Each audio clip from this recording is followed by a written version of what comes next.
Na paz. Tem uma palavra que está lá em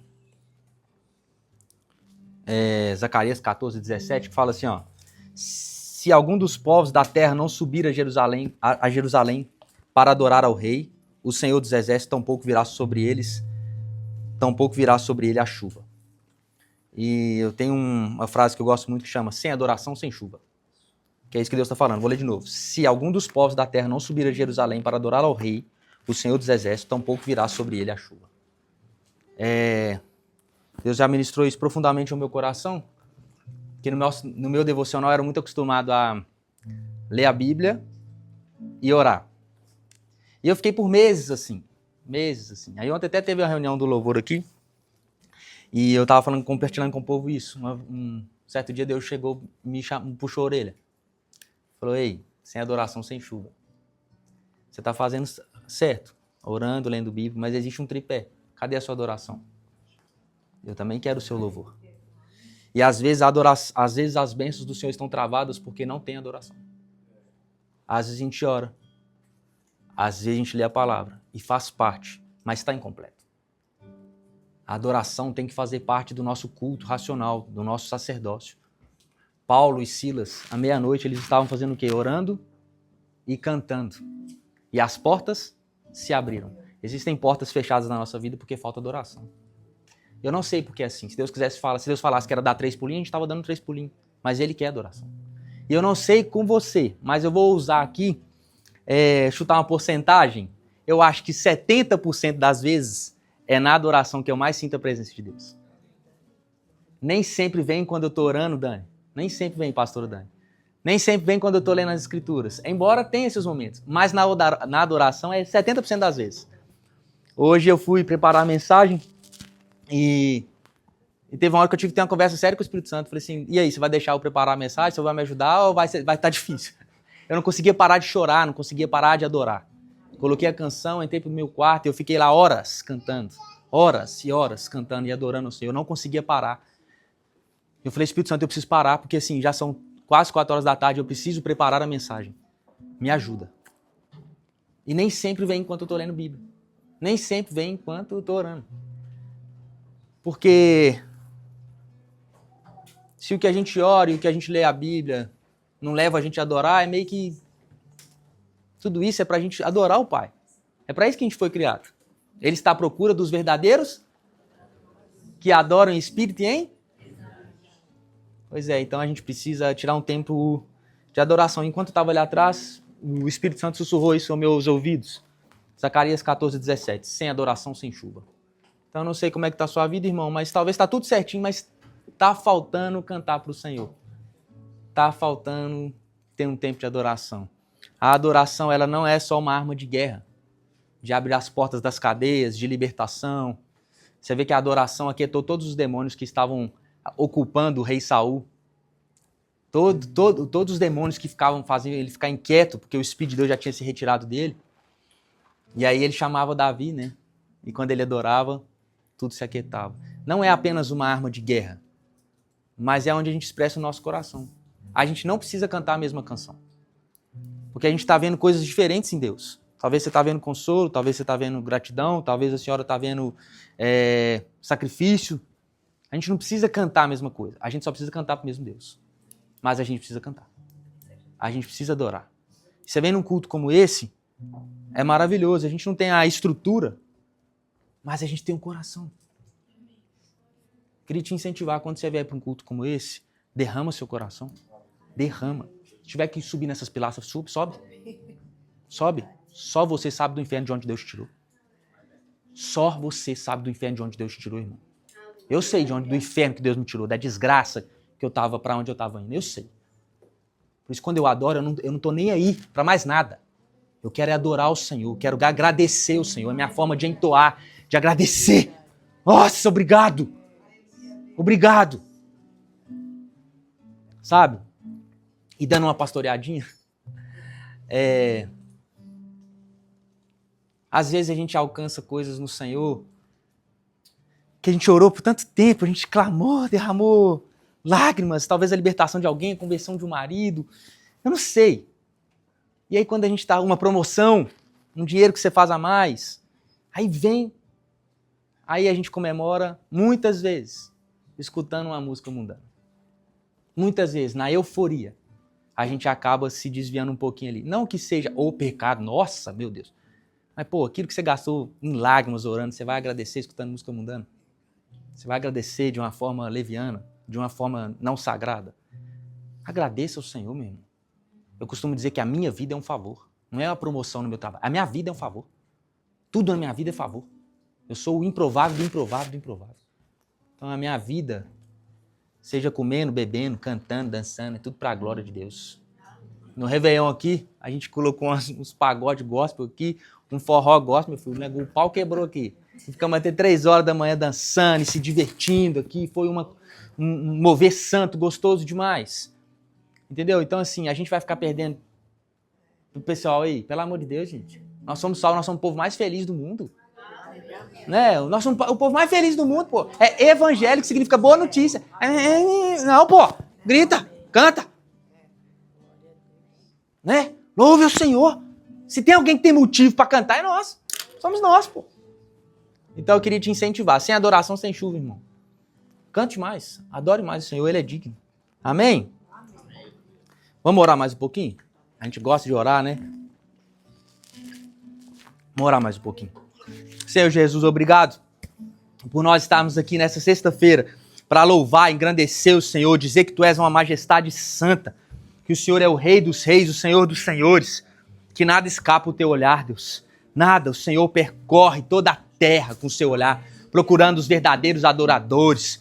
Se o Senhor está à procura, deve ser porque não deve estar muito fácil de achar.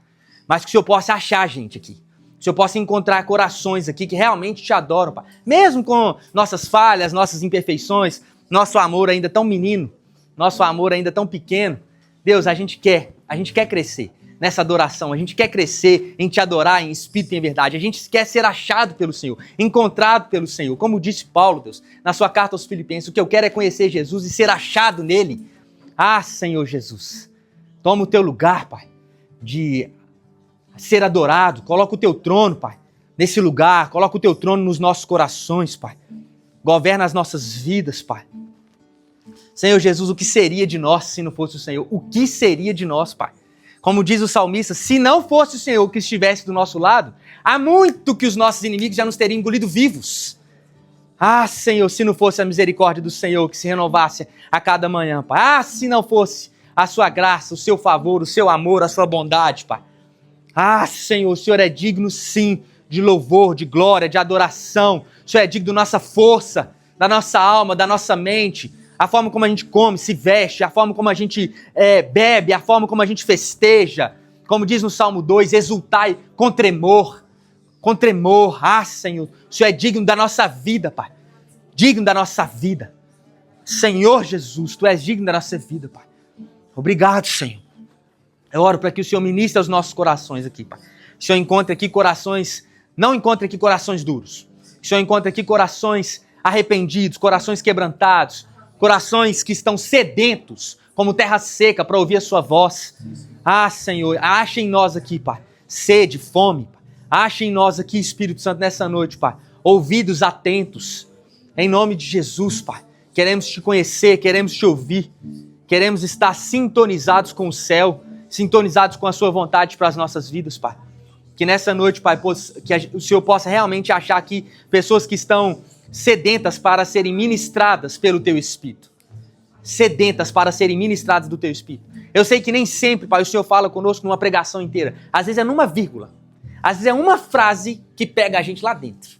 Então eu oro para que os nossos corações estejam atentos à voz do nosso pastor, Senhor Jesus Cristo. Que o Senhor ministre ao nosso coração, Espírito Santo. Coloque as verdades do Senhor no nosso coração. Imprime as verdades do Senhor no nosso coração. Tatua as verdades do Senhor no nosso coração para não serem apagadas, Pai. Assim eu oro, Deus, em nome de Jesus. E eu declaro todo exército de demônios, cego, surdo, mudo e afuncional agora na autoridade do nome de Jesus. Vocês estão proibidos de se manifestar, de fazer qualquer gracinha aqui. Mas, Deus, nós liberamos o Teu Espírito, que o Teu Espírito seja livre aqui. Aonde o Espírito do Senhor está, ali é liberdade. Que o Teu Espírito fique livre aqui, como de fato Ele é, para fazer o que está no Seu coração. Para fazer o que está no Seu coração, Pai. Nós estamos sujeitos ao Senhor, sujeitos à sua soberana vontade. Planejamos, fizemos um script, preparamos um louvor, preparamos uma pregação, contudo, que seja feita a tua vontade. Assim na terra como ela é no céu.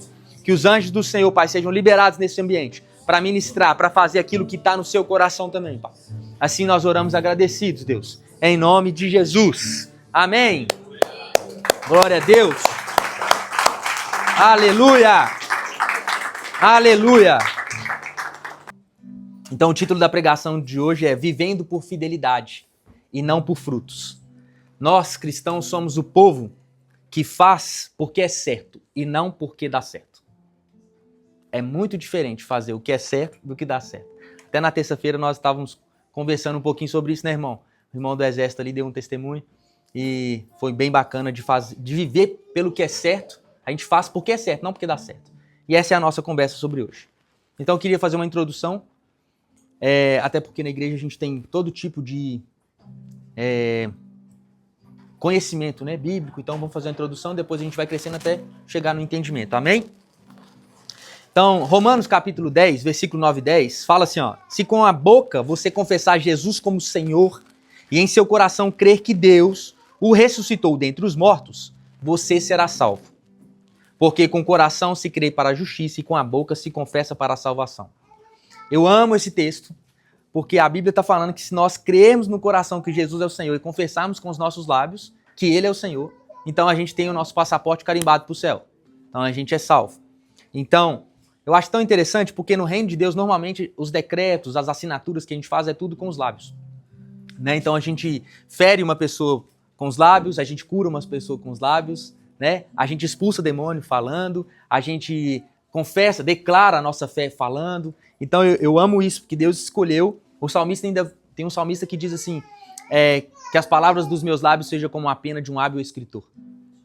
Né? Então, com a nossa boca a gente maldiz, a gente bendiz. Então, a boca para Deus, os lábios para Deus, a língua para Deus é algo sério. Então, se você crê no seu coração e confessa com seus lábios que Jesus Cristo é o seu Senhor,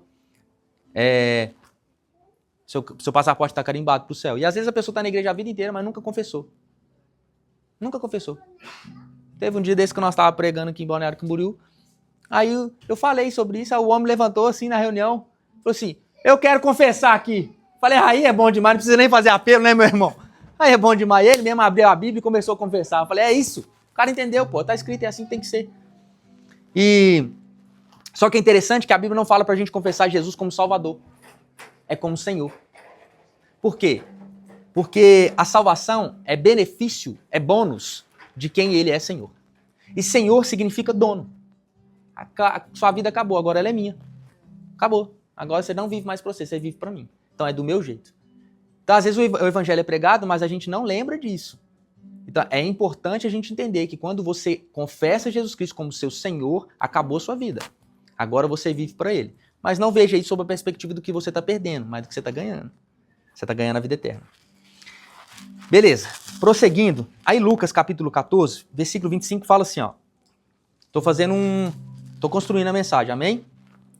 Uma grande multidão ia acompanhando Jesus. Este, voltando-se para ela, disse: se alguém vem a mim e ama o pai, a mãe, a mulher, os filhos, os irmãos, as irmãs e até a própria vida mais do que a mim, não pode ser meu discípulo. Aqui o discurso já começa a ficar mais sério. Aquele que não carrega sua cruz e não me segue não pode ser meu discípulo. Qual de vocês, se quiser construir uma torre, não senta primeiro para calcular o preço, verificar se tem dinheiro suficiente para completá-la? Pois se lançar o alicerce e não for capaz de terminá-la, todos os que a virem zombarão dele, dizendo: este homem começou a construir e não foi capaz de terminar. Ou qual é o rei que, pretendendo sair à guerra contra outro rei, não senta primeiro, pondera se com 10.000 homens é capaz de enfrentar aquele que vem contra ele com 20.000? Se não for capaz, enviará uma delegação enquanto o outro ainda está longe e pedirá um acordo de paz. Da mesma forma, qualquer de vocês que não renunciar a tudo que possui não pode ser meu discípulo. O sal é bom, mas se perder o sabor, como restaurá-lo? Não serve nem para o solo, nem para o adubo, é jogado fora. Aquele que tem ouvidos para ouvir, ouça. Então, não sei na sua Bíblia aí, mas costuma ter o subtítulo de O Preço do Discipulado. Esse texto de Lucas. Então vamos lá, Jesus é o nosso Senhor. E ele começa a falar: você quer ser meu discípulo? Eu sou o vosso Senhor mesmo? Então você não pode amar mais nada acima de mim. Nem sua mulher, nem seu pai, nem sua mãe, nem seus amigos, nem sua terra, nem seus bens, absolutamente nada. Se você quer ser meu discípulo, esse é o preço. Faça o cálculo. Faça o cálculo antes. Por quê? Porque algumas pessoas começaram a construir essa torre, ou seja, aceitaram esse convite e não fizeram o cálculo antes.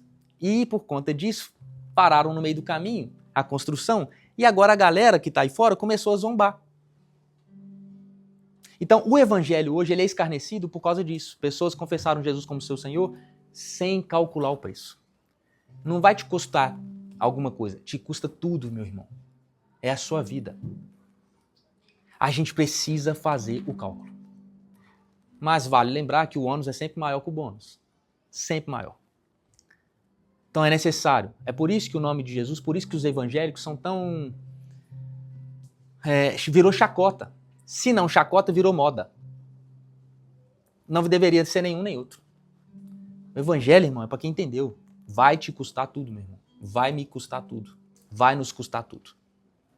Eu costumo dizer, na verdade tem um pastor que a gente gosta muito, que ele costuma dizer, eu não sou dizimista, eu sou tudimista. Tudo meu é do Senhor. O que ele pedir está aqui. A gente tem que entender isso. Então, se Jesus é o Senhor, ele é seu dono. Se ele é dono, você não pode amar mais nada na sua vida além disso. Calcula. Olha se o evangelho que te apresentaram é o evangelho da Bíblia. Confere com as escrituras sagradas. Porque hoje as pessoas querem ser amigas de Deus e amigas do mundo. É impossível. Impossível. Ou você é amigo de Deus, ou você é amigo do mundo. Não tem como ser amigo dos dois. Isso é impossível. E é o que a gente está vendo. Sabe qual que é o problema disso? É engano. Você acha que você está indo para o céu. Aí no último dia Deus vai falar, ô príncipe, aqui não. Aqui não vai dar não. Porque é tudo ou nada. Porque nem você, nem eu queremos viver em um casamento onde ela tem duas paixões. Eu tô fora. Eu definitivamente tô fora. E por que nós vamos esperar que o Senhor aceite a nossa meia vida? Então esse é o cálculo que a gente precisa fazer para seguir Jesus. Não dá para amar nada, absolutamente nada, acima dele. Ok. E aí, em João, aí tem em Lucas 6,46, ele fala assim, por que vocês me chamam Senhor, Senhor e não fazem o que eu mando?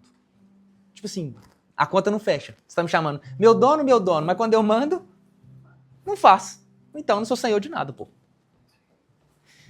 Ok. Segue comigo o raciocínio. Aí, João capítulo 14, 21 fala assim, ó. Quem tem os meus mandamentos e lhes obedece, esse é o que me ama. Aquele que me ama será amado por meu Pai e eu também o amarei e me revelarei a ele. Então, o nosso amor por Jesus é demonstrado na nossa obediência. A obediência é o teste. Tá tudo bem você começar não amando demais, até porque o amor cresce. É como um pai e uma mãe. O seu amor vai crescendo. Então, é necessário que o nosso amor vai crescendo no Senhor. Então, mas a nossa obediência é o teste. Deus, não sei se eu posso falar assim, mas alegoricamente, só pra gente entender, não tem as 5 linguagens do amor? É como se Deus se sentisse amado através da obediência. Entende? Então, a nossa obediência é o teste. Então, não dá pra gente amar nada acima do Senhor. Nada. Absolutamente nada. E aí, é interessante que em Tiago, capítulo 4, versículo 13, ele fala assim, ó. Escutem agora vocês que dizem, hoje ou amanhã, iremos para a cidade tal e lá passaremos um ano, faremos negócios e teremos lucros. Vocês não sabem o que acontecerá amanhã? O que é a vida de vocês? Vocês não passam de neblina, que aparece por um instante e logo se dissipa. Em vez disso, deveriam dizer, se Deus quiser, não só viveremos, como também faremos isto ou aquilo. Agora, entretanto, vocês se orgulham das suas arrogantes pretensões. Todo orgulho semelhante a esse é mau. Portanto, aquele que sabe que deve fazer o bem e não faz, nisso está pecando. Então vamos lá, nós estamos falando do senhorio. Então, a gente confessa Jesus como Senhor, que significa que é nosso dono. A gente não pode amar o Senhor, a gente não pode amar outras coisas acima do Senhor. Isso vai nos custar tudo. E aí ele vai e nos ensina. Inclusive, vocês devem me consultar a respeito do que vocês devem fazer ou não. Afinal de contas, vocês são meus. Então a gente não anda no carro que a gente quer, a gente não compra um apartamento só porque a gente tem dinheiro, a gente não viaja porque a gente quer. Então, se você está vivendo, se nós estamos vivendo do jeito que a gente sempre quis, a nossa vida, entregamos o quê para Jesus? Se a gente não consulta aquele que é nosso dono, aí que vida que nós estamos vivendo então? Entendeu? É tipo seu filho. Tá debaixo do seu teto e acha que pode fazer qualquer coisa. Aqui não, filho. Aqui você vai ter que me obedecer. Você vai ter que me pedir. Ué, coisa que é essa? Então, a gente acha que Jesus é só nosso Salvador. Não. Ele é Salvador daqueles que Ele é Senhor. A salvação é um benefício do senhorio de Cristo Jesus. Então a gente tem que entender isso. Então, precisamos consultar o Senhor a respeito de tudo. Tudo. Ah, Guto, mas eu não sei ouvir a voz de Deus. Tudo fica bom com exercício, irmão. Vai por mim. Eu também não sabia. E até hoje eu estou aprendendo. Mas à medida que você vai orando, à medida que você vai lendo as Escrituras, à medida que você vai interagindo com o Espírito Santo, mais nítida vai ficando a voz dele para você. O importante é você exercer o seu papel. Pergunte ao Senhor. Se Ele é o seu Deus, pergunte ao Senhor. Quer fazer um negócio? Quer entrar em sociedade com alguém? Quer comprar um carro? Vai mudar de casa? Vai viajar? Pergunte ao Senhor. Você tem o dono e você dará conta. A Bíblia fala que nós daremos conta no último dia, no dia do julgamento, de cada palavra inútil que saiu dos nossos lábios. Imagina uma vida sem consultar o Senhor. Então a gente tem que levar isso a sério. E não pense você, mais uma vez, sob uma perspectiva do que você está perdendo, mas do que você está ganhando. Porque aquele que não poupou seu filho por você, você acha que ele não vai poupar dirigir sua vida? Você acha que ele não tem coisas boas para mim e para a sua vida? Ele tem o melhor. Às vezes a gente não entende, mas ele tem o melhor. Então consulte o Senhor, meu irmão. Vamos seguir. E aí, quando a gente entende isso, a gente entende, as Escrituras Sagradas deixam bem claro para nós em vários textos bíblicos, mas eu trouxe só um, que por sermos obedientes, embora a gente não deva fazer por isso, é ótimo saber que tem um efeito colateral de sermos abençoados por isso. Deuteronômio capítulo 28 é um clássico. Eu amo esse texto e eu gosto de dar ele sempre para alguém que se converte ao Senhor. Que diz assim, eu não vou ler tudo, porque ele é gigantesco, eu vou ler só 2 versículos a respeito do que eu quero falar aqui. Deuteronômio 28, 1 e 2. Se vocês ouvirem atentamente a voz do Senhor, ouvir no hebraico é a mesma coisa que obedecer, é a mesma palavra, S-H-A-M-A, chama. Então, quando Deus está falando, ouça, ó Israel, ele está falando, ouça e obedeça, é a mesma coisa. Então, se vocês ouvirem atentamente a voz do Senhor, seu Deus, tendo cuidado de guardar todos os seus mandamentos que hoje lhes ordeno, o Senhor, seu Deus, exaltará você sobre todas as nações da terra. Se ouvirem a voz do Senhor, seu Deus, sobre vocês virão e os alcançarão todas essas bênçãos. Aí segue mais 12 versículos só de bênçãos que o Senhor tem para nós.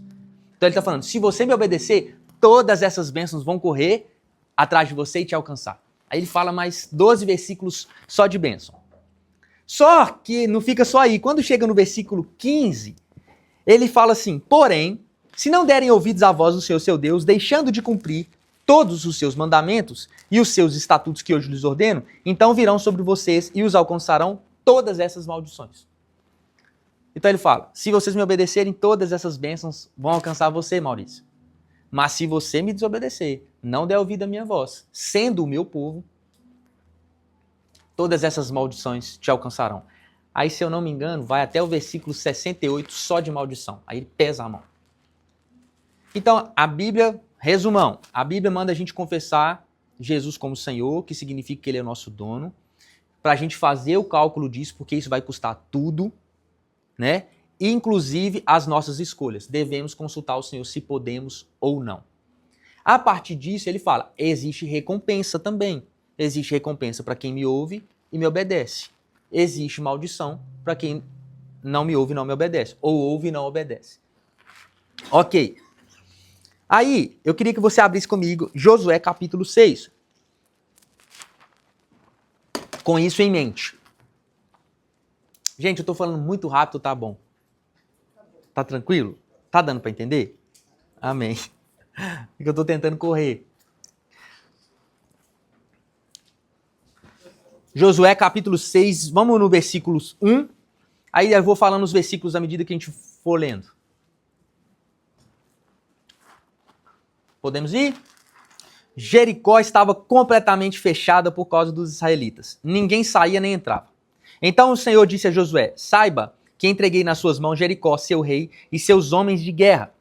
Marche uma vez ao redor da cidade com todos os homens armados. Faça isso durante 6 dias. 7 sacerdotes levarão cada um uma trombeta de chifre de carneiro à frente da arca.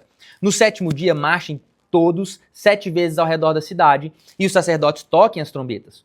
Quando as trombetas soarem um longo toque, todo o povo dará um forte grito. O muro da cidade cairá e o povo atacará cada um do lugar onde estiver.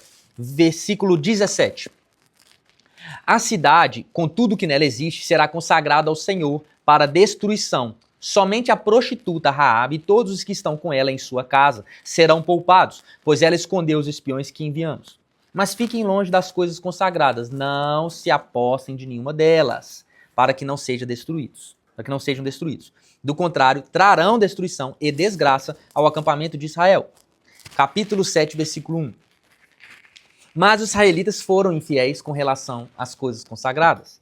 Acã, filho de Carme, filho de Inzirri, filho de Zerá, da tribo de Judá, apossou-se de algumas delas, e a ira do Senhor acendeu-se contra Israel.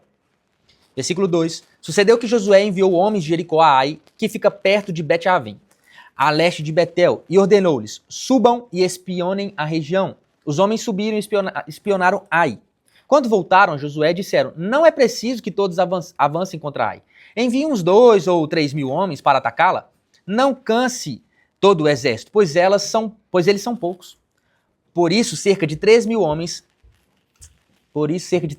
atacaram a cidade, mas os homens de Ai os puseram em fuga, chegando a matar 36 deles. Eles perseguiram os israelitas desde a porta da cidade até Sebarim e os feriram na descida. Diante disso, o povo desanimou-se completamente. Versículo 6. Então Josué, com as autoridades de Israel, rasgou as vestes, prostrou-se com o rosto em terra diante da arca do Senhor, cobrindo de terra a cabeça, e ali permaneceu até a tarde. Disse então Josué: ah, soberano Senhor, por que fizeste este povo atravessar o Jordão? Foi para nos entregar nas mãos dos amorreus e nos destruir? Antes nos contentássemos em continuar no outro lado do Jordão. O Senhor, versículo 10, o Senhor disse a Josué: levante-se, por que você está aí prostrado? Israel pecou, violou a aliança que eu lhe ordenei, apossou-se de coisas consagradas, roubou-as, escondeu-as e as colocou junto de seus bens. Por isso os israelitas não conseguem resistir aos inimigos. Fogem deles porque se tornaram merecedores da sua destruição. Não estarei mais com vocês, se não destruírem do meio de vocês o que foi consagrado à destruição. Vá, santifique o povo, diga-lhes, santifiquem-se para amanhã, pois assim diz o Senhor, Deus de Israel: há coisas consagradas à destruição no meio de vocês, ó Israel. Vocês não conseguirão resistir aos seus inimigos enquanto não as retirarem. Então perceba que quando Deus fala que a nossa vida precisa ser uma vida de obediência, existe sim bônus em relação a isso. Mas também existe ônus em relação à nossa desobediência. Então, isso é claro nas Escrituras Sagradas. Embora haja graça, a graça é de graça, mas não é barata. A nossa obediência, ela confirma a nossa fé. A gente não é salvo pela obediência. A gente é salvo pelo que Jesus fez na cruz. A gente pecando, deixando de pecar. Foi o que ele fez. Mas a nossa vida de obediência confirma a nossa fé. Afinal de contas, você acredita no casamento e viver adultério? Aí é loucura. Não faz o menor sentido. Então a nossa obediência, ela confirma a nossa fé. E Deus falou: vocês vão tomar posse de Jericó, vocês vão gritar lá, vai cair os muros, vocês entram e tal. E não pega nada. É tudo consagrado ao Senhor lá. Beleza. Destruíram a cidade, venceram, pronto. Só que um cara pegou um objeto que não podia pegar. E foram atacar a próxima cidade. Aí Josué fala: ó, faz uma espionagem lá, vê como que a gente vai atacar. Aí viram, Natos, que não precisava de muita gente não. Falaram: uns 2 ou 3 mil dá conta do nosso exército. Beleza. Eles foram, tomaram um pau. 36 pessoas morreram. Voltaram e falaram: aí Deus, o que está acontecendo? Aí Deus falou: não, pergunta para mim não, hein? Vocês pecaram e ainda quer que eu dou a vitória para vocês? Aí eles descobriram que Acã tinha pecado. E aí eliminaram o pecado de Israel e voltaram a guerrear as guerras. E a vencer as batalhas. Onde eu quero dizer? O que eu quero dizer? Então, sim, a nossa obediência gera bênçãos terrenas para nós. Isso é óbvio nas Escrituras Sagradas. De Gênesis a Apocalipse, não só no Velho Testamento, mas no Novo Testamento, você vai ver que existem bênçãos que são decorrentes da obediência. E isso é uma verdade nas Escrituras Sagradas. Então, às vezes, nós estamos perdendo algumas batalhas por causa da nossa desobediência, por causa da nossa vida de pecado. Não tem como Deus abençoar onde tem pecado, porque o nosso pecado nos afasta de Deus. Como que você quer a bênção da paz se você é uma pessoa que vive fazendo guerra? Não faz o menor sentido, meu irmão. Como que você quer que... Vou dar exemplos quaisquer aqui. Como que você quer que as pessoas falem bem de você, sendo que você é a pessoa que vive falando mal dos outros? Entendeu? Como que você quer que Deus abençoe as suas finanças se você está sempre sendo desonesto com as finanças, passando os outros para trás? Aí, no mesmo tempo que você ganha dinheiro, seu bolso é furado, você também perde. É o que a Bíblia fala. Então, tem coisas que a gente fica clamando ao Senhor, mas por que não dá certo? Mas por que não dá certo? E Deus está assim, por que vocês estão clamando para mim? Conserta a vida. Gente, a pessoa mais interessada em nos abençoar é Deus. Mais interessada em nos abençoar é o Senhor. Ele deu seu Filho por nós. A pessoa mais interessada em nos abençoar é o Senhor. Então, às vezes, a nossa desobediência tem sido a causa de algumas derrotas na nossa vida. Derrotas na família, derrotas no emprego, derrotas no casamento. Parece que nunca consegue criar a criança do jeito que tem que criar. Parece que a rebeldia é sempre. Mas, às vezes, tem pecado aí. Às vezes, você está precisando dar uma orada. Senhor, o que está acontecendo?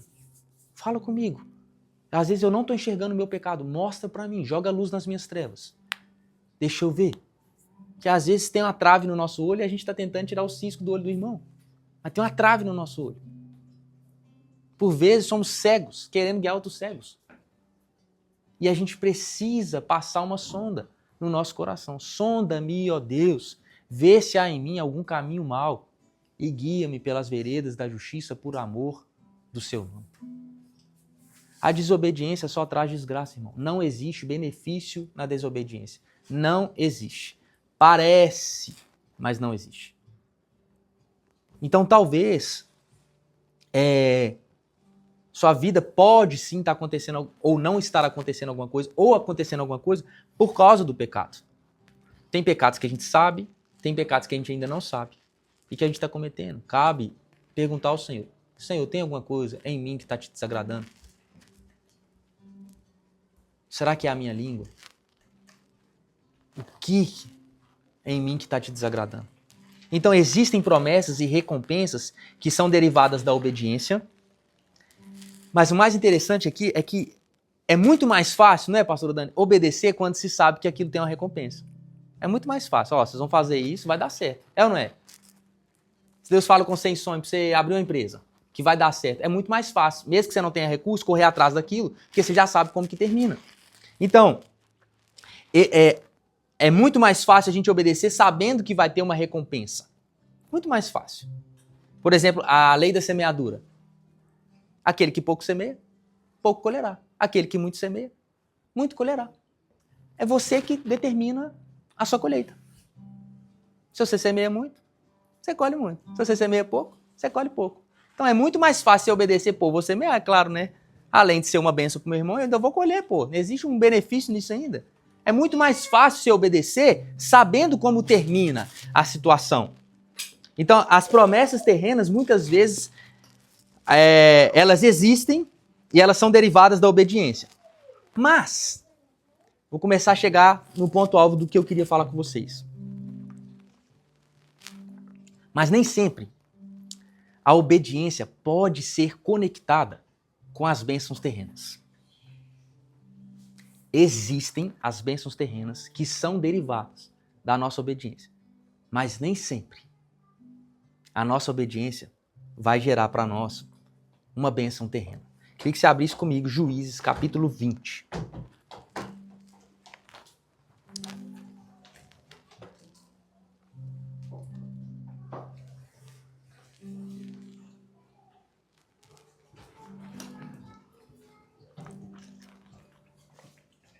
E é por isso que a gente não faz porque dá certo. A gente faz porque é certo. Juízes capítulo 20, versículo 18. Os israelitas subiram a Betel e consultaram a Deus. Quem de nós irá lutar primeiro contra os benjamitas? Perguntaram. O Senhor respondeu, Judá irá primeiro. Na manhã seguinte, os israelitas se levantaram e armaram um acampamento perto de Gibeá. Os homens de Israel saíram para lutar contra os benjamitas e tomaram posição de combate contra eles em Gibeá. Os benjamitas saíram de Gibeá e naquele dia mataram 22 mil israelitas no campo de batalha. Mas os homens de Israel procuraram animar-se uns aos outros e novamente ocuparam as mesmas posições do primeiro dia. Os israelitas subiram, choraram perante o Senhor, até a tarde e consultaram o Senhor. Devemos atacar de novo os nossos irmãos benjamitas? O Senhor respondeu, vocês devem atacar. Então os israelitas avançaram contra os benjamitas no segundo dia. Dessa vez, quando os benjamitas saíram de Gibeá para enfrentá-los, derrubaram outros 18.000 israelitas, todos eles armados de espada. Então todos os israelitas subiram a Betel e ali se assentaram chorando perante o Senhor. Naquele dia jejuaram até a tarde e apresentaram holocaustos e ofertas de comunhão ao Senhor. E os israelitas consultaram o Senhor. Naqueles dias a Arca da Aliança estava ali, e Finéias, filho de Eleazar, filho de Arão, ministrava perante ela. Perguntaram, sairemos de novo ou não, para lutar contra os nossos irmãos benjamitas? O Senhor respondeu, vão, pois amanhã eu os entregarei nas suas mãos. Completamente diferente de Josué. Josué, Deus deu uma palavra para ele ir e falou, façam isso, não peguem as coisas e vai dar certo, tá? Eles foram, derrubaram a cidade, pegaram o que não devia pegar e aí foram derrotados. Então, por causa da desobediência deles, é que houve uma derrota nacional para eles. No caso aqui dos israelitas, foi o contrário. Eles tinham Deus como Senhor, lá no início da pregação, eles tinham Deus como Senhor. Deus era o Senhor deles. Eles amavam o Senhor, eles consultaram o Senhor a respeito de ir para a guerra ou não contra os seus irmãos. O Senhor falou, eles foram e foram derrotados. Não apenas uma, mas duas. E o contexto aqui não é uma derrota simplesmente financeira. Aqui nós estamos falando de homens que perderam as suas vidas estando certos, obedecendo ao Senhor. Eles tinham Deus como Senhor, consultavam a Deus, obedeciam a Deus e mesmo assim deu errado. Mesmo com a direção de Deus e a obediência, sem pecado, a Bíblia não menciona pecado como causa da derrota, Israel perde a batalha. 22.000 soldados no total. 22.000 soldados. Novamente os israelitas consultaram o Senhor e mesmo com a direção e a obediência ao Senhor, eles perderam a batalha de novo. Mesmo perdendo a batalha duas vezes, com a direção de Deus, não deu certo. Só na terceira vez é que deu certo. O problema é que nós, como igreja, e eu não posso falar dos outros países, mas da igreja brasileira, é que a gente tem todas as vezes, se não todas, a maioria, conectado a nossa obediência a Deus com as nossas recompensas terrenas. E quando dá errado, a gente fica bravo com Deus. E faz birra com Deus. Poxa, eu estou fazendo tudo certo. Tudo certo. E não dá certo. O que está acontecendo? Abre comigo em Salmo 73. Aconteceu a mesma coisa com o salmista de Salmo 73. Vocês estão entendendo, gente? Está tudo bem? Amém. Salmo 73 foi um salmo que marcou a minha vida, porque eu não sei se foi só comigo, mas teve uma época da minha vida que nada dava certo, irmão. Eu punha a mão e caía. Tudo na minha vida parecia que estava podre. Tudo na minha vida. Eu questionava a Deus, não é possível, pô. Tô gastando minha vida aqui aos teus pés, não botei nada, nenhuma recompensa. Não é possível. E eu começava a olhar pro irmão do meu lado. Pô, olha lá o cara faz tudo errado, dá tudo certo, não é possível, cara. Não, tem alguma coisa errada, tem pecado na minha vida. Fala aí, Deus. E aí Deus começou a ministrar o meu... Ainda bem que é só comigo, né? Com vocês não, graças a Deus. Com vocês dá tudo certo. Salmo 73, versículo 2 fala assim, ó. Quanto a mim, os meus pés quase tropeçaram. Por pouco não escorreguei, pois tive inveja dos arrogantes quando vi a prosperidade desses ímpios. Eles não passam por sofrimento, têm o corpo saudável e forte, estão livres dos fardos de todos, não são atingidos por doenças como os outros homens. Por isso o orgulho lhes serve de colar e eles se vestem de violência. Do seu íntimo brota a maldade, da sua mente transbordam maquinações. Eles zombam e falam com más intenções. Em sua arrogância, ameaçam com opressão. Com a boca arrogam a si os céus e com a língua se apossam da terra. Por isso seu povo se volta para eles e bebe suas palavras até saciar-se. Eles dizem, como saberá Deus? Terá conhecimento Altíssimo? Assim são os ímpios, sempre despreocupados. Aumentam suas riquezas. Certamente me foi inútil manter puro o coração e lavar as mãos da inocência, pois o dia inteiro eu sou afligido. e todas as manhãs sou castigado. Se eu tivesse dito, falarei como eles, teria traído os teus filhos. Faz tudo certo, pago meus impostos, amo minha esposa, né? Canto 2 musiquinhas lentinhas, 3 rapidinhas, dou meu dízimo, faz tudo certinho. E tudo dá errado pra mim, cara. Parece que ninguém me vê naquela empresa. Eu tô lá tem 10 anos e não recebo uma promoção. Eu que tô aqui, ó, batendo meu joelho, jejum, oração, comendo pó, buscando o Senhor. Nada dá certo. Tô solteiro tem 10 anos. Vi meu irmão casar, a outra irmã casou. Eu já tô com 42 anos, sou solteiro até hoje. Me guardei, virgem. Nada dá certo na minha vida.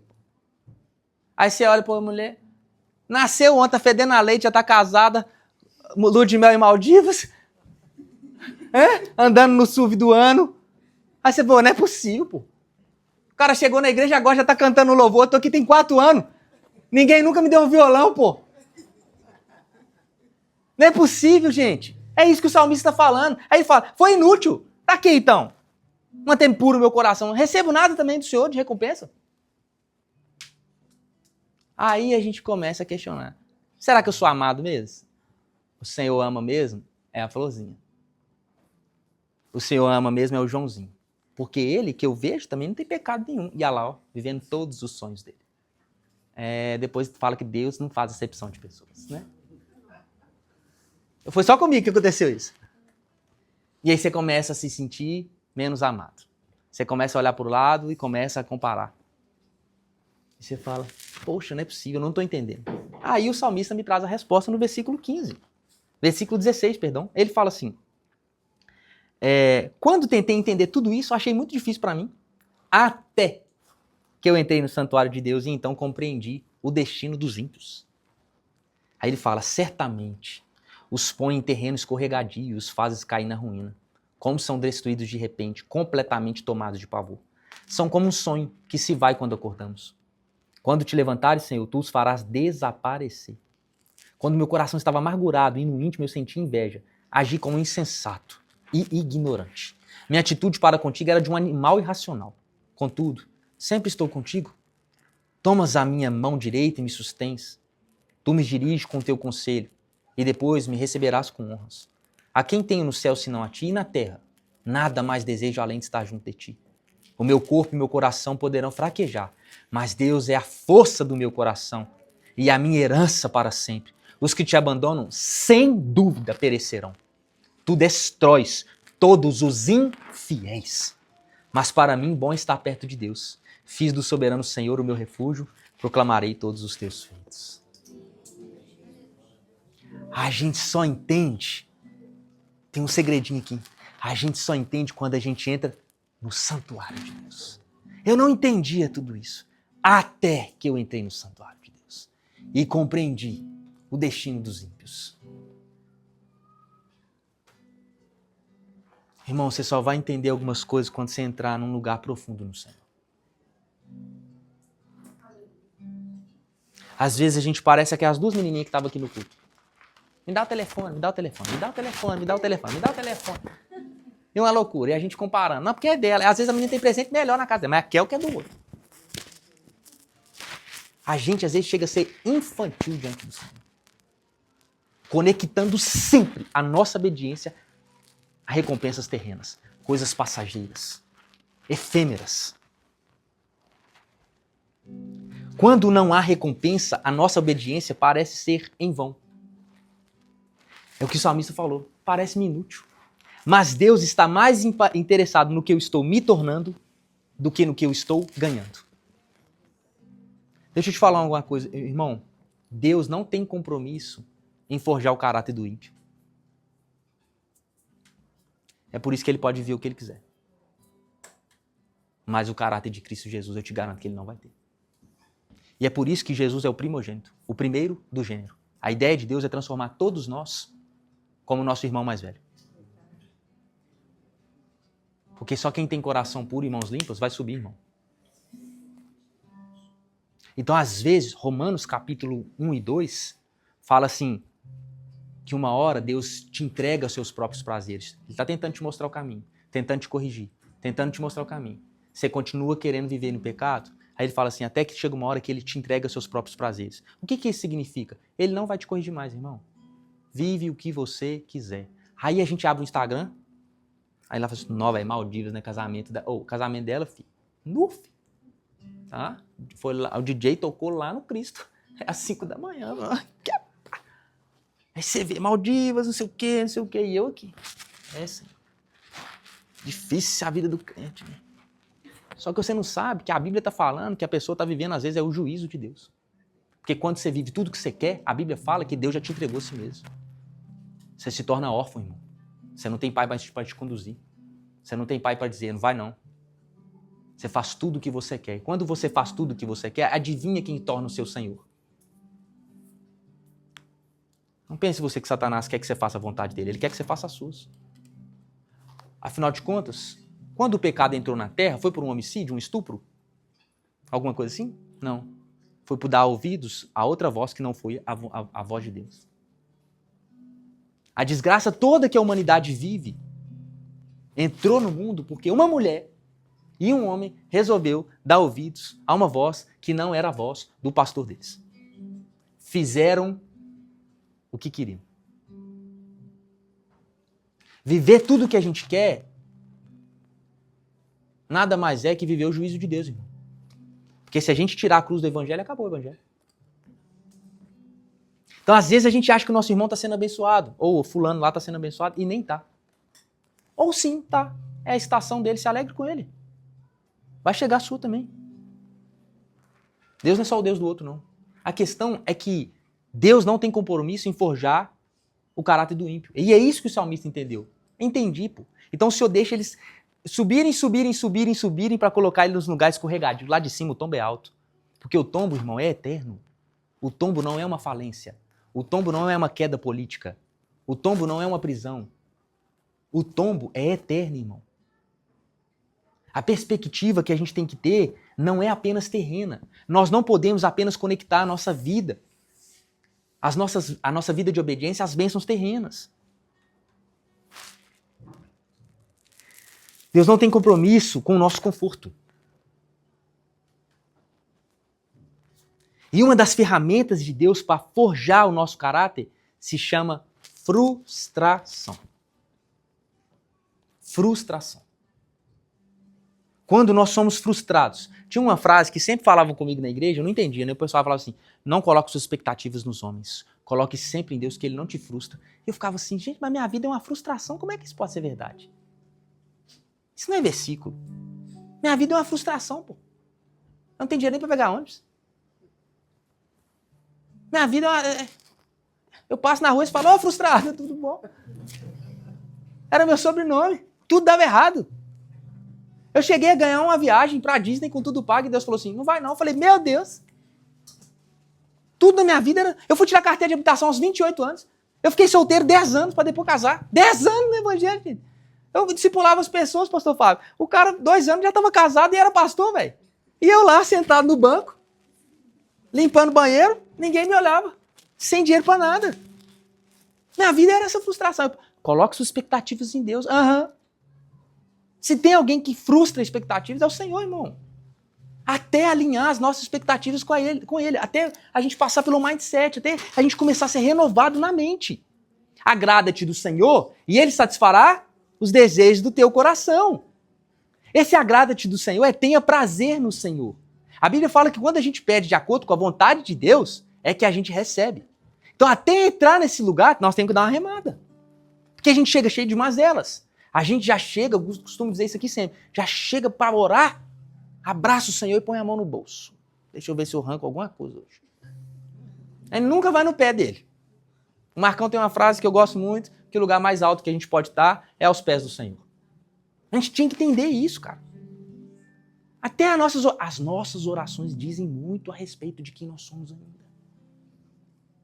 O que é que você tem orado? Quem te falou que a sua oração Deus está ouvindo, irmão? Nós temos que dar uma remada, né, Sérgio? Até descobrir a vontade do Senhor. A palavra de Deus fala, cresçam no conhecimento da vontade de Deus. É uma coisa que a gente precisa crescer. Eu tinha um amigo que ele ficou, sei lá, uns 6 anos tentando medicina. E ele não passava por meio ponto. todo ano. Falei, não tem condição, cara. Aí ele fez engenharia química. Passou. E hoje ele é próspero na engenharia química. Então, às vezes, a gente fica dando murro em ponta de faca. Em vez de a gente perguntar ao Senhor, é isso que o Senhor tem pra mim? Porque assim, eu tô tentando aqui, o concurso público, eu tô tentando. E a gente tá lá, e tá lá. Aí não vai receber, pô. Então, até a gente entrar nesse lugar de carregar o caráter de Cristo, a gente vai passar por muita dor, por muita frustração. Não tire isso do evangelho. Não tem como forjar o caráter de alguém dizendo sim pra tudo. Uma menina tá aqui, não tem como eu falar sim pra tudo que a menina quer. É impossível a menina forjar um caráter de uma mulher sóbria, honesta, generosa, dizendo sim pra tudo que a menina quer, pô. É impossível. Imagina eu e você, irmãos. Então não dá pra tirar a frustração, não dá pra tirar a dor, não dá pra tirar a cruz do evangelho. Não dá. Porque é isso que Deus usa para nos levar a ter o caráter de Cristo. E eu queria que você abrisse aí. Acho que eu vou só contar a história. Eu acho melhor, pra gente ganhar tempo. Lembra de Lázaro?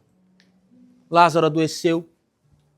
E Lázaro não era um discípulo de Jesus. Lázaro, assim, embora seja, né? Mas a Bíblia não traz ele, quando narra a história dele, não fala que ele era um discípulo, um seguidor.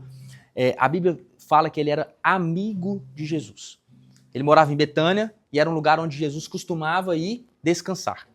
Então, era ele, a irmã dele, Marta, e a Maria. Então, eles eram amigos pessoais de Jesus.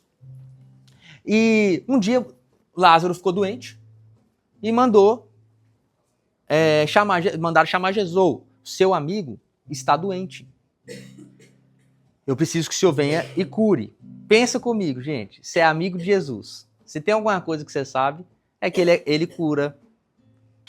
Você é amigo pessoal de Jesus, cara. A função dele é curar, a função dele é fazer o bem, né? Então você sabe do potencial dele. Você sabe do poder dele. Você sabe quem é Jesus, você é amigo dele.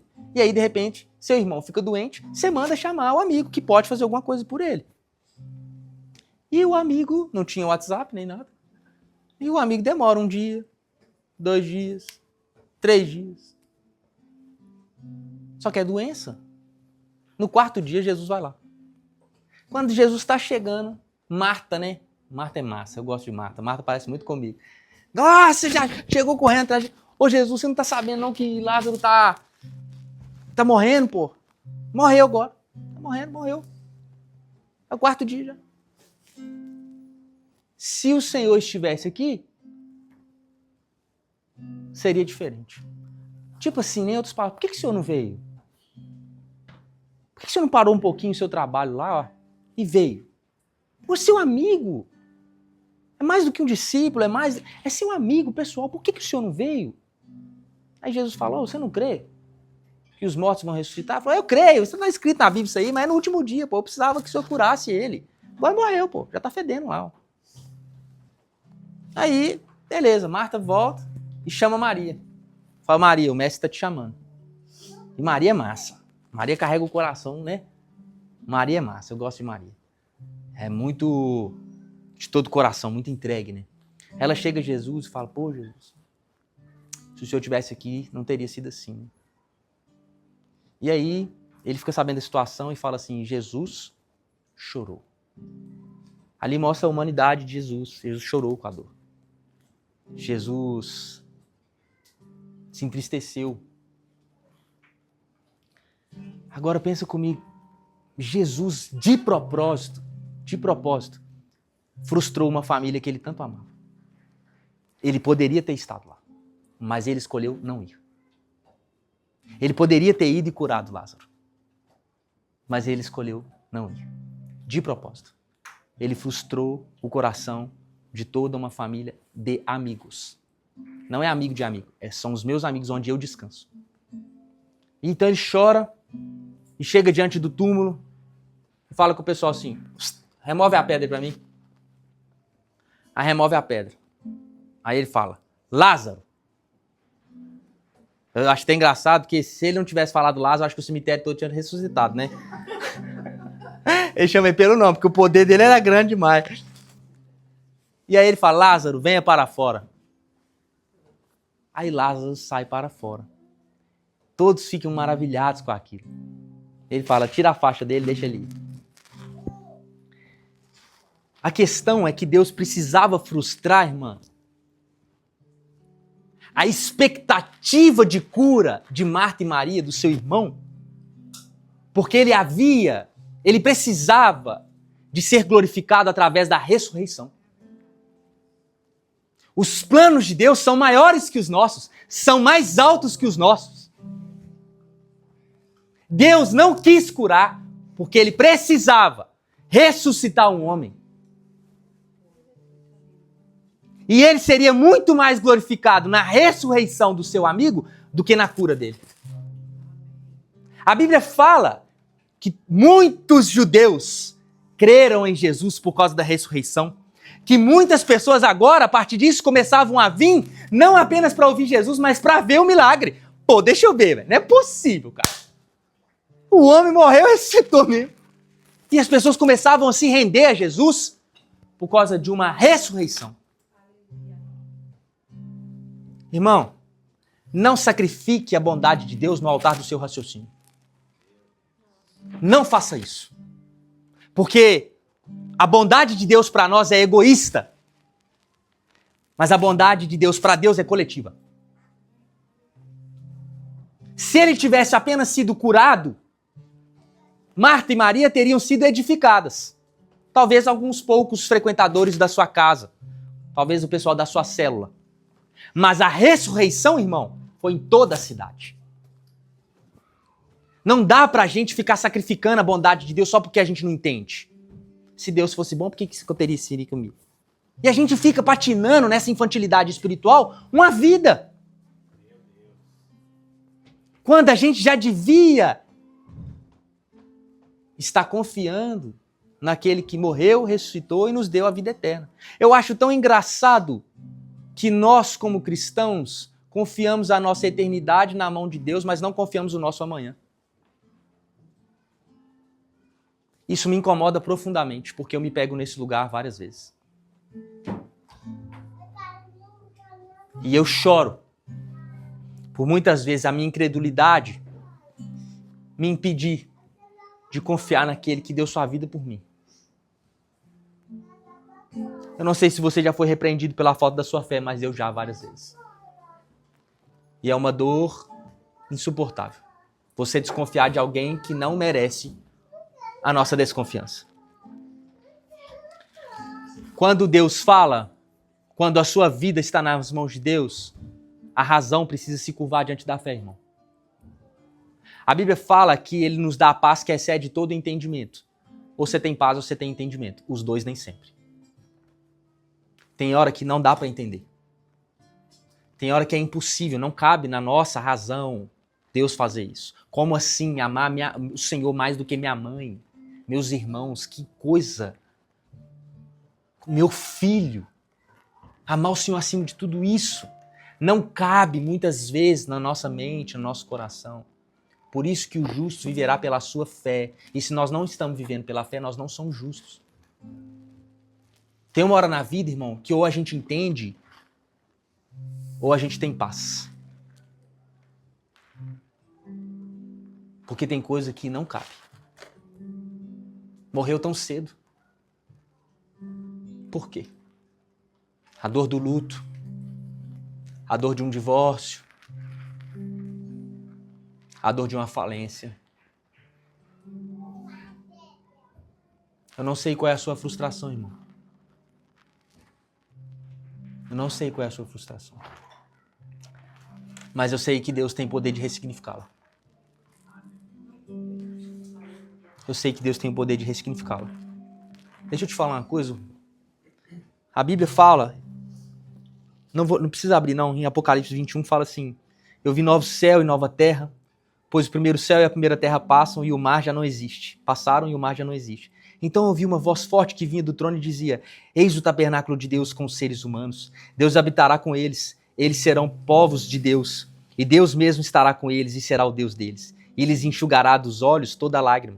E já não existirá mais morte. Já não haverá luto, nem pranto, nem dor, porque as primeiras coisas passaram. E aquele que estava sentado no trono disse: eis que faço nova todas as coisas. A Bíblia está falando que no céu não haverá lágrima, não haverá dor, não haverá frustração. Então, lá no céu, a nossa adoração, ela sempre vai partir de um lugar confortável na nossa alma. Sabe o que isso quer dizer? Que você só tem a sua vida na terra para oferecer a Deus a sua dor, a sua frustração e as suas lágrimas como adoração. Lá em cima você não vai ter. Nós deveríamos enxergar a dor sob a perspectiva de uma adoração. Lá em cima você não vai conseguir oferecer a sua adoração, a sua dor, a sua frustração como adoração ao Senhor. Você só tem aqui. Isso ressignifica a minha e a sua dor. Completamente. Porque o Senhor também é engrandecido na nossa dor. Também é engrandecido nas nossas frustrações. Também é engrandecido nas nossas necessidades. Então as nossas recompensas nem sempre são terrenas. Mas são eternas. Existem recompensas que você nunca vai ter aqui, mas você há de acessar na eternidade. As recompensas terrenas são efêmeras. O cara foi curado, mas amanhã vai morrer, pô. Ele foi promovido, mas amanhã vai ser demitido, pô. Ele comprou uma bela casa, mas amanhã vai ter que hipotecar, pô. Eu não sei qual é a realidade. Mas as recompensas terrenas, elas são sempre tão passageiras e a gente se apega tanto a isso, né?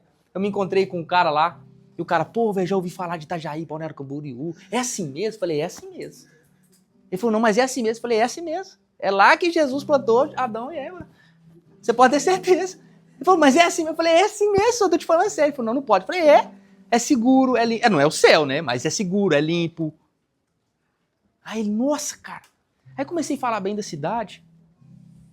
E ele ficou maravilhado, assim, ficou assim, nossa, São Paulo é ruim demais, né? Ele ficou pensando, né?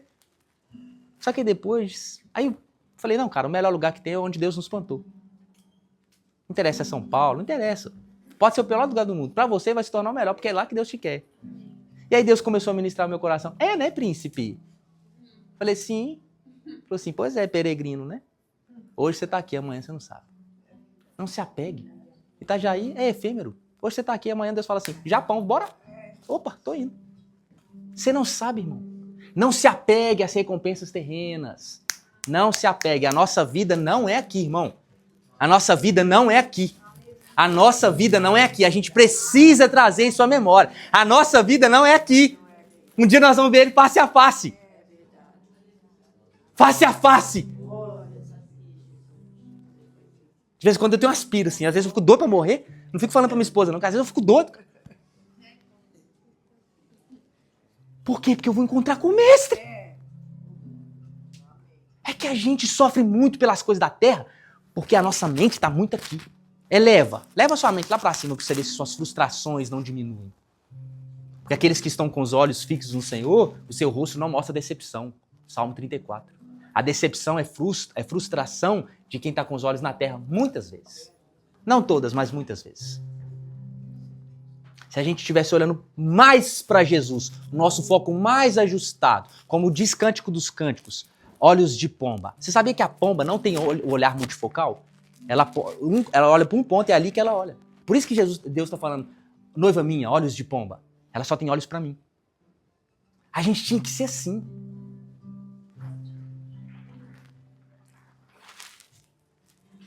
Pois os nossos sofrimentos, leves e momentâneos, estão produzindo para nós uma glória eterna, que pesa mais do que todos eles. Assim fixamos os olhos não naquilo que se vê, mas o que não se vê, pois o que se vê é transitório, mas o que não se vê é eterno. Não foca aqui, irmão. O seu sofrimento, a sua dor por amor a Jesus está produzindo um peso de glória eterno. Recompensa eterna. Eu quero que você acorde para essa realidade. Romanos capítulo 8 fala, considere que os nossos sofrimentos atuais não podem ser comparados com a glória que em nós será revelada. Irmão, a nossa recompensa, às vezes os caras viajam. Os caras, não, porque é rua de ouro, pô. Falei, irmão, Deus pôs no chão o que a gente mais valoriza aqui na terra, pô. Ouro lá em cima, velho. A recompensa é Cristo. Por mais que existe galardão, a recompensa maior é Cristo. Que viagem que é essa, velho? O cara tá com recompensa e galardão, pô, não com minha casa, mas que viagem errada que é essa? A nossa recompensa é o próprio Cristo. Eu queria contar para vocês o relato da morte de Santo Agostinho. Ele chega e fala assim, esse é o leito de morte, cercado por seus amigos mais próximos, enquanto partia lentamente para estar com o Senhor. A respiração de Agostinho cessou. Seu coração parou. E uma maravilhosa sensação de paz encheu o quarto. De repente, seus olhos se abriram. Novamente. E com o rosto brilhando, ele declarou aos que estavam presentes: vi o Senhor, e tudo o que escrevi não passa de palha. Então ele faleceu.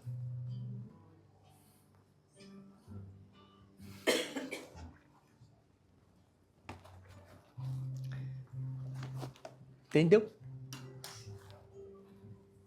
Quando você pega um homem de Deus de fato, na sua velhice, pergunta para ele, qual é o seu maior arrependimento? Aí você vai ver John Piper, você vai ver Billy Graham, todos eles falando a mesma coisa. Eu teria lido mais a Bíblia, eu teria orado mais, eu teria gastado mais, eu teria feito menos casamento, menos velório, eu teria pregado menos, eu teria ficado mais com meu Senhor. Nós estamos falando de homens experientes, conselheiros de presidentes. No fim da sua vida, eles falaram, eu queria ter gastado mais. A minha vida aos pés de Jesus. Porque é isso que eu vou fazer por uma eternidade. E eu estou gastando o meu tempo aqui com coisas que... Eu não sei você já realizou um sonho assim, massa? E quando você chegou lá, você falou, é só isso? Não, foi bom, assim, não quero ser ingrato com o Senhor, né? Mas é só isso. Você casa. O sonho da vida do cara é casar. Eu fiquei 10 anos solteiro, irmão. Não desfaça da minha dor, tá? 10 anos solteiro. Quando minha esposa chegou, eu falei, glória a Deus, casei. Eu falei, tem mais alguma coisa, Jesus? Não. É só isso aqui mesmo. É bênção, eu amo minha esposa, mas é só isso. Já teve a oportunidade de fazer uma viagem massa que você queria? Tirar a carteira de habilitação, comprar um carro massa? Você compra, você... Amém. Né? Glórias. É frustrante, irmão. Se alcança é frustrante. Aí criticam, por exemplo, Justin Bieber, que escreveu na sua Ferrari lá, isso aqui é só dinheiro. Aí todo mundo, se é só dinheiro, então dá pra mim. Cara, todo mundo que chegou lá fala a mesma coisa. Pô. É vazio, irmão. Deus colocou no nosso coração o desejo pela eternidade. Não adianta. Não adianta. Você vai alcançar, escuta, eu oro para que o Senhor te dê. Alcance, amém. Mas você vai ver que é só isso.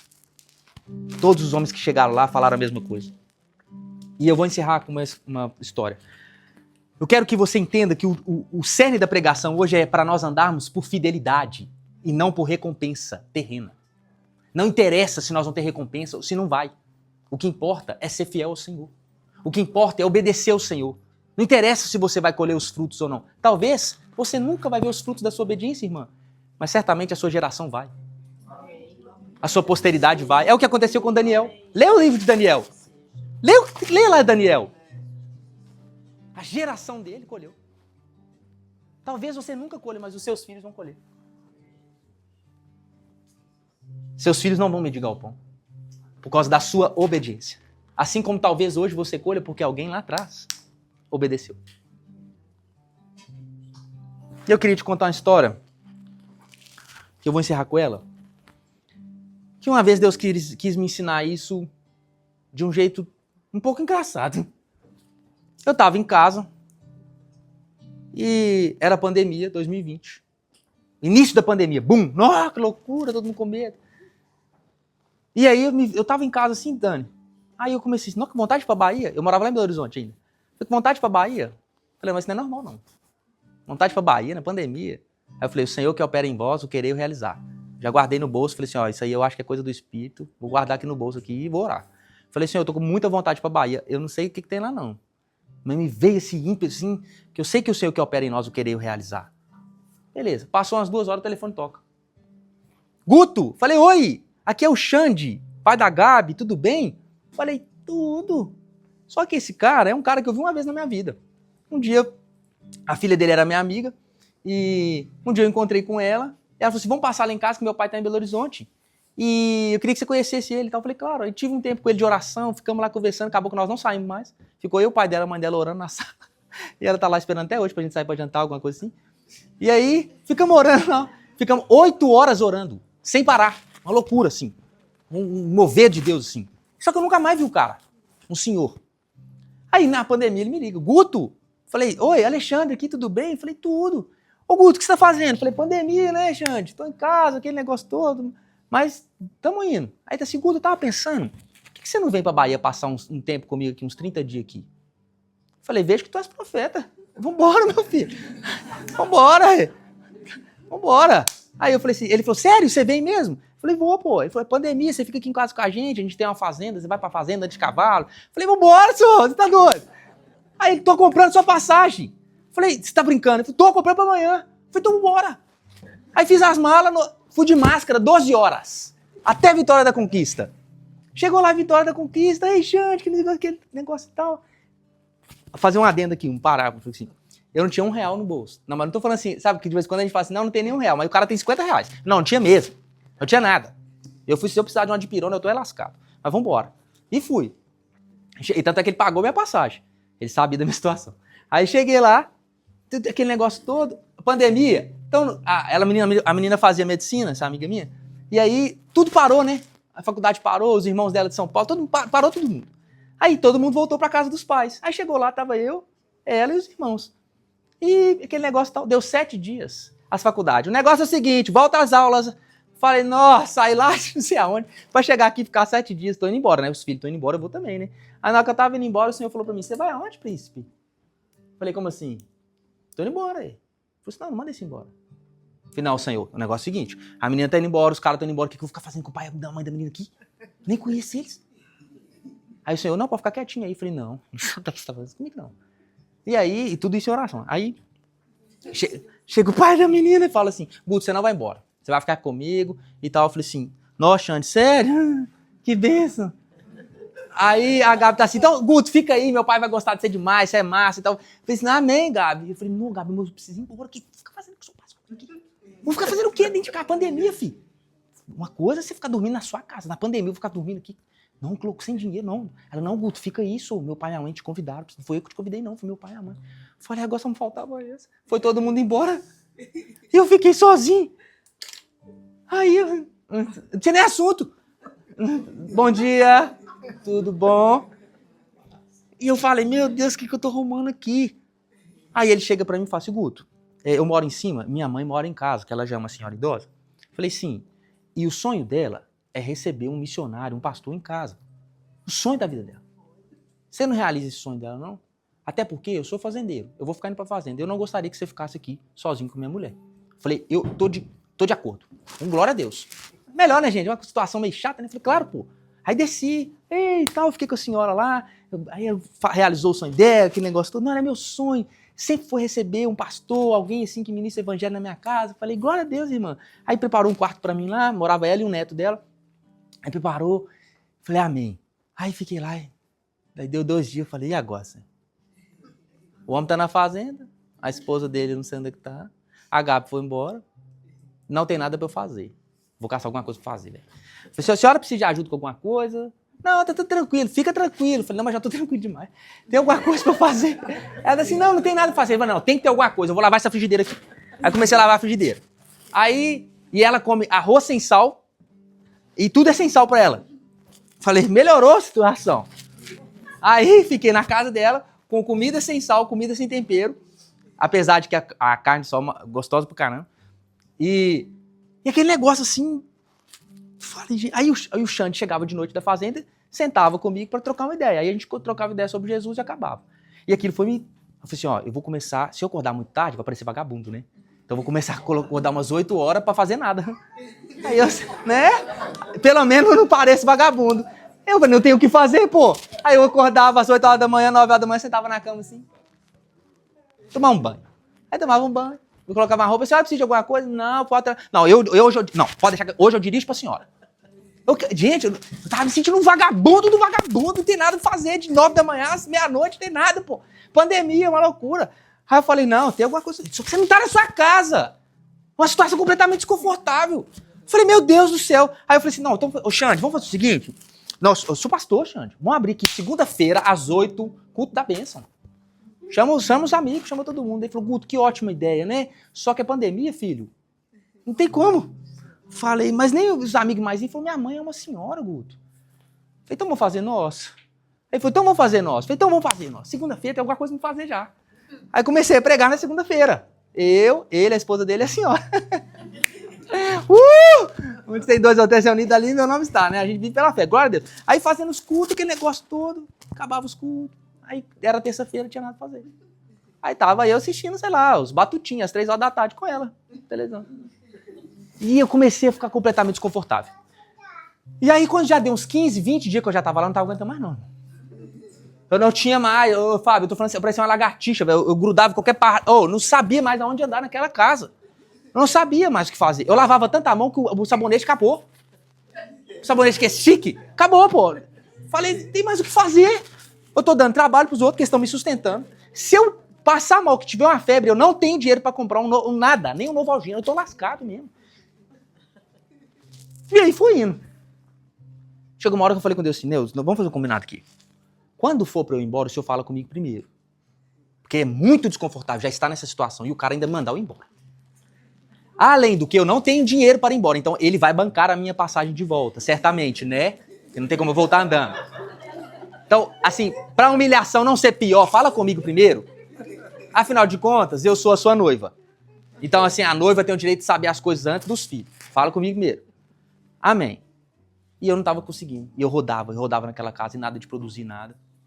Aí eu falei assim, tá muito difícil mesmo, tá doendo demais. Liguei pra um casal que me pastoreia lá de São Paulo. Falei, gente, tá muito difícil. Aí eles oraram comigo, aquele negócio todo.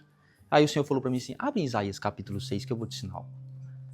Aí eu abri em Isaías capítulo 6, pra gente finalizar.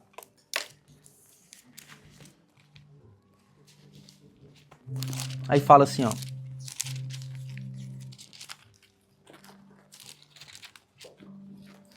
No ano da morte do rei Uzias, eu vi o Senhor sentado sobre um alto e sublime trono, e as abas de suas vestes enchiam o templo, e serafins estavam por cima dele. Cada um tinha 6 asas, com 2 cobria o rosto, com 2 cobria os pés, e com 2 voava. E clamavam uns aos outros, dizendo, Santo, Santo, Santo é o Senhor dos Exércitos, toda a terra está cheia da sua glória. Os umbrais da porta se moveram com a voz do que clamava, e o templo se encheu de fumaça. Então eu disse, ai de mim, estou perdido, porque sou um homem de lábios impuros, e habito num povo de lábios impuros. E os meus olhos viram o rei, o Senhor dos Exércitos. Então um dos serafins voou para mim, trazendo na mão uma brasa viva que havia tirado do altar com uma pinça. Com a brasa tocou as minha boca e disse, eis que esta brasa tocou os seus lábios, a sua iniquidade foi tirada e o seu pecado perdoado. Depois disso ouvi a voz do Senhor que dizia, a quem enviarei? E quem há de ir por nós? Eu respondi, eis-me aqui, envia-me a mim. Então ele disse, vai e diga a este povo, ouçam, mas sem entender. Vejam, mas sem perceber. Torne insensível o coração deste povo, endureça-lhe os ouvidos, feche os olhos deles, para que não venham a ver com os olhos, ouvir com os ouvidos, entender com o coração e se converterem e serem curados. Então eu perguntei, até quando, Senhor? Ele respondeu, até que as cidades estejam em ruínas e fiquem sem habitantes, as casas fiquem sem moradores, a terra esteja em ruínas e devastada. E o Senhor afaste dela o povo, e no meio da terra sejam muitos os lugares abandonados. Mas se ainda ficar a 10ª parte dela, tornará a ser destruída, como o terebinto e como o carvalho, dos quais, depois de derrubados, ainda fica o toco. Assim, a santa semente será o seu toco. Aí Deus falou para mim assim, então, Isaías teve um encontro comigo, eu perdoei ele, purifiquei ele, falei assim, quem que vai pregar? Tem alguém aí disponível para pregar? Ele falou, eis-me aqui, envia-me a mim. Aí eu falei com ele assim, então vai e prega para um povo que nunca vai ver e nunca vai ouvir. E lá na frente você vai ver Isaías ficando 3 anos pelado ainda. Prega pelado, hein? Que eu quero expor a nudez. Você vai ser uma metáfora, né? Uma referência do povo. É como se o povo tivesse com as nádegas de fora. Eles estão nus diante de mim. Aí Deus falou para mim assim, você tá entendendo? Isaías pregou para um povo toda a vida dele, sem ver um fruto na vida dele. Ele nunca viu uma pessoa se converter. Pregou para um povo surdo, cego e nu. Toda a vida dele, não viu um fruto.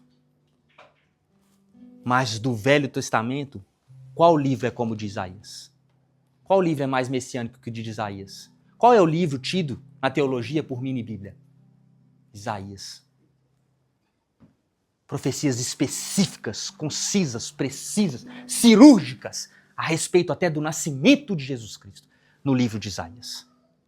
Mas ele não viu o fruto da sua obediência.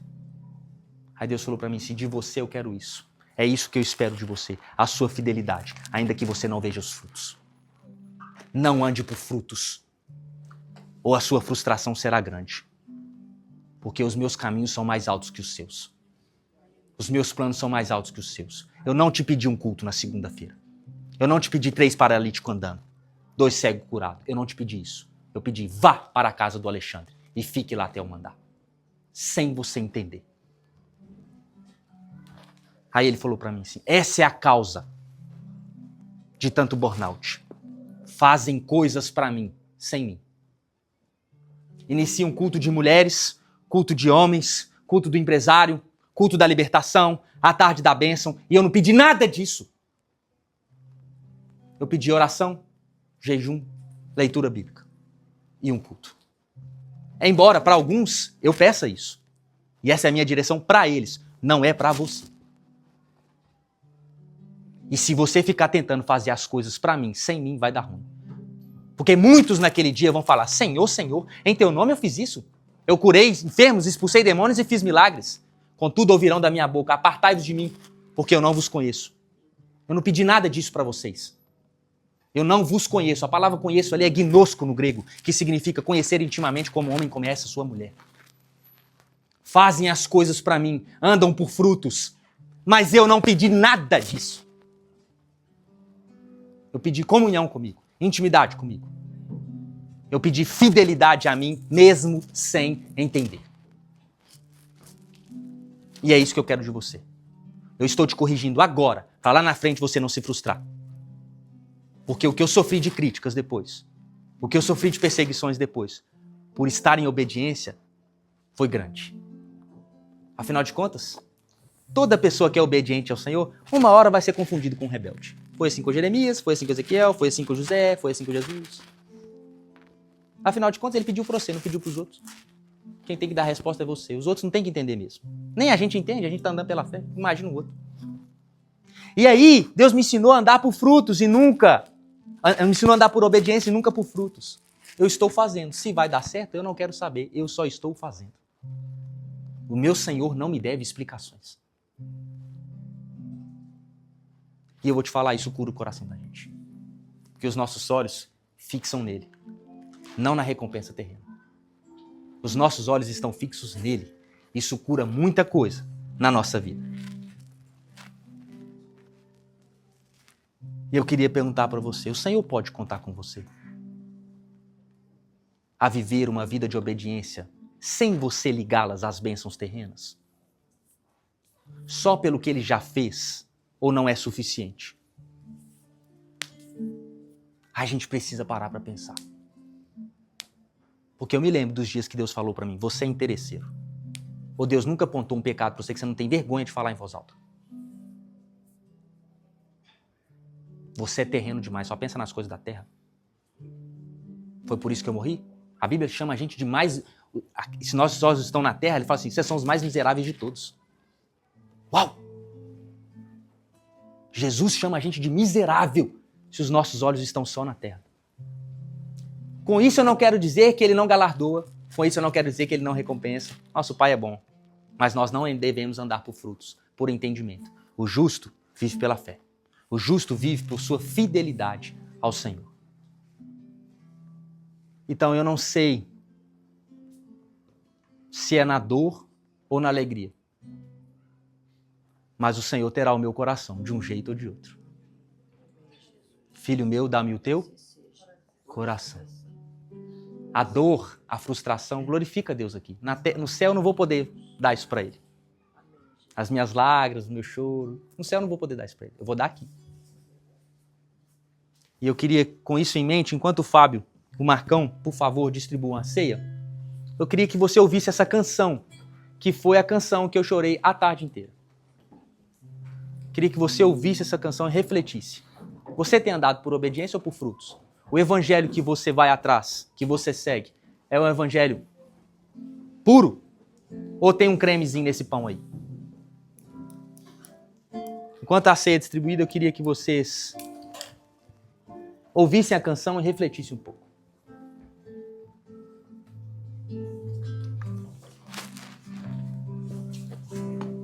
Será que o teu amor, Senhor, pode ser assim tão violento, que não me poupará da dor até me ter por inteiro? Será que o teu Espírito pode ser tão ciumento, que marcará o encontro nos extremos do meu sofrimento? Tu terás o meu coração de um jeito ou de outro, e nada irá me separar de ti. Na armadilha da euforia, serei teu. Obrigado, querido. Na armadilha da agonia, serei teu. Tu terás o meu coração de um jeito ou de outro, e nada irá me separar de ti. Na armadilha da euforia, serei teu. Na armadilha da agonia, serei teu. Eu quero ser teu amigo, ó Deus. Custe o que custar, venha o que vier, quero te conhecer. E eu quero ser teu amigo, ó Deus. Custe o que custar, venha o que vier, quero te conhecer. Tu terás o meu coração de um jeito ou de outro, e nada irá me separar de ti. Na armadilha da euforia, Serei teu. na armadilha da agonia, serei teu. Tu terás Do meu coração de um jeito ou de outro, e nada irá me separar de ti. Na armadilha da euforia, serei teu.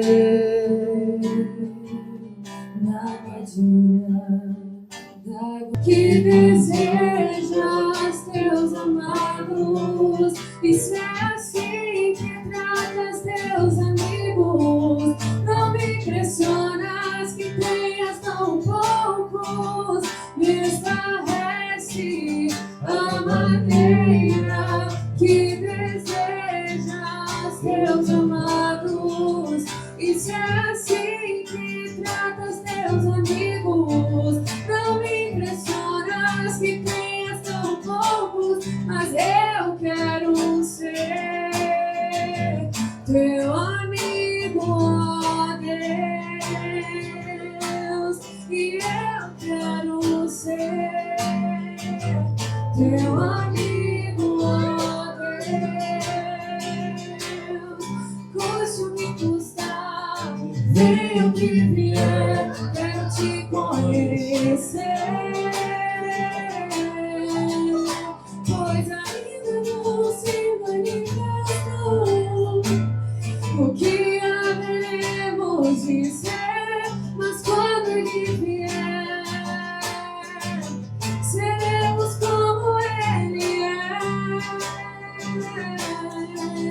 Pois ainda não se manifestou o que haveremos de ser, mas quando ele vier, seremos como ele é. Tu terás no meu coração. Fica de pé comigo, irmão.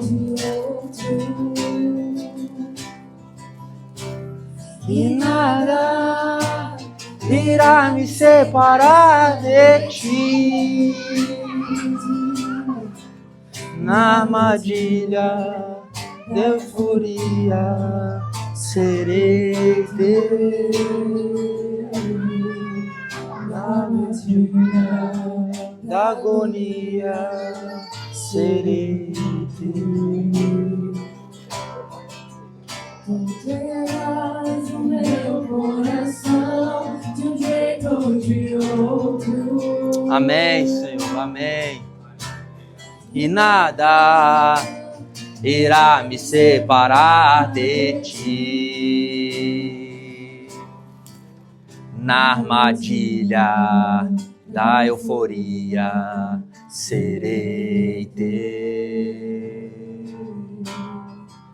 Na armadilha da agonia serei teu. Hoje nós vamos cear, eu costumo cear com Coríntios 11, mas eu quero cear hoje com Filipenses capítulo 3, versículo 7, que diz: o que para mim era lucro, isso considerei como perda por causa de Cristo. Na verdade, eu considero tudo como perda, tudo como esterco, por causa da sublimidade do conhecimento de Cristo Jesus, meu Senhor. Por causa dele, perdi todas as coisas e as considero como lixo para ganhar a Cristo e ser achado nele, não tendo justiça própria que procede da lei, mas aquela que é mediante a fé em Cristo, a justiça que procede de Deus, baseada na fé. O que eu quero é conhecer Cristo e o poder da sua ressurreição, tomar parte nos seus sofrimentos e me tornar como ele na sua morte, para de algum modo alcançar a ressurreição dentre os mortos. Ao comermos desse pão, a gente recebe como herança não apenas as bênçãos, mas também o direito e a herança de participar dos sofrimentos de Cristo Jesus. Ser um com Cristo significa também sofrer a dor dele. Assim como você que é casado sofre as dores do seu cônjuge. Ser um com Cristo é festejar, mas também é participar da dor.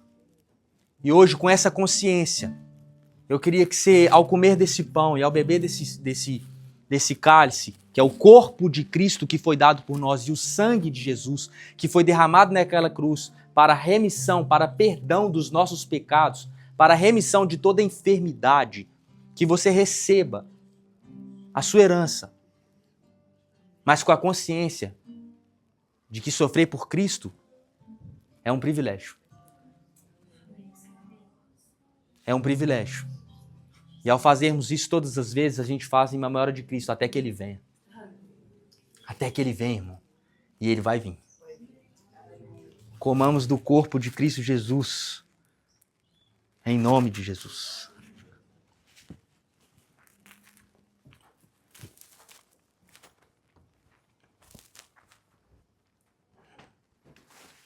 Bebamos.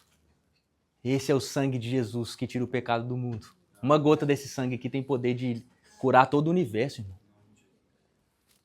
Essa é a nova aliança. Somos aceitos por aquilo que Ele fez. Louvado seja o Senhor. Toma isso não com tristeza, não. Toma com alegria. Em nome de Jesus. Aleluia! Glória a Deus! Dá um brado aí, irmão! Glória a Deus! Glória a Deus! Aleluia! Aleluia. Algum recado? Não tem recado hoje. Terça nós estamos aqui às 8 horas os homens, quarta às 8 horas mulher, quinta às 5 da manhã os homens, sexta-feira tem culto. Vai na paz, que o Senhor Jesus Cristo te abençoe, em nome de Jesus.